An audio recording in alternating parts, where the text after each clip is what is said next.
Hi everyone, welcome to my channel. ఈరోజు నేను వడ్డానంలో detachable lockets ఎలా ఉంటాయో చూపిస్తాను.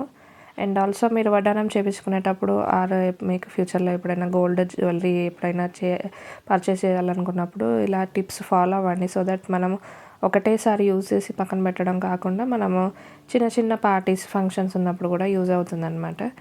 సో ఇది నా వడ్డానంలోని లాకెట్. నేను డిటాచబుల్ చేపించాను. బెల్ట్ ఉంటుంది కదా, అందులో సెంటర్ పీస్ ఇదనమాట.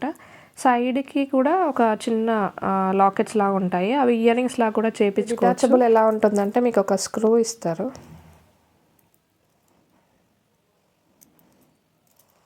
సో ఇలా ఉంటుంది. సో ఇది ఇట్లా స్క్రూ ఫిట్టింగ్ అనేది ఉంటుందన్నమాట. ఇలా స్క్రూ ఫిట్టింగ్ ఉంటుంది.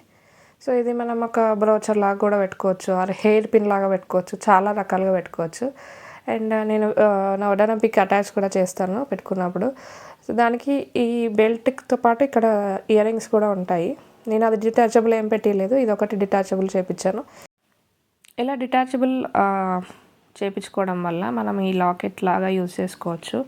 దీంట్లో నేను పింక్ ఇక్కడ వచ్చింది కాబట్టి నేను ఇలా పింక్ అండ్ వైట్ కాంబినేషన్లో ఉన్న ఒక బీట్స్ చైన్ తీసుకొని దీనికి ఇట్లా లాకెట్ లాగా వేసుకోవచ్చు అనమాట, ఈ చైన్తో పాటు.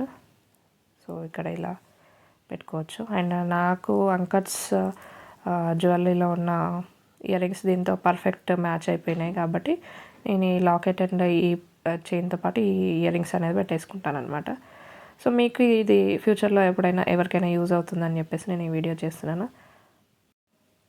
ఇంకా ఇలాంటి మరిన్ని టిప్స్ అండ్ ట్రిక్స్ కోసం నా ఛానల్ని సబ్స్క్రైబ్ చేసుకోండి. మీకు ఇయర్ రింగ్స్ని కూడా ఒకవేళ చిన్న ఇయర్ రింగ్స్ ఉంటే వాటిని పెద్దగా ఎలా చేయొచ్చు, ఆ జ్యువెలరీని ఎలా మల్టీపర్పస్ యూజ్ చేయొచ్చు, మీరు కామెంట్ సెక్షన్లో కామెంట్ చేయండి. నేను రిప్లై చేయడానికి ట్రై చేస్తాను. మీకు ఇలాంటి డౌట్స్ ఉన్నా ఇంకేమన్నా మీరు ఎలాంటి వీడియోస్ కావాలంటున్నారో కామెంట్ సెక్షన్లో కామెంట్ చేయండి. Thank you so much for watching. Bye bye.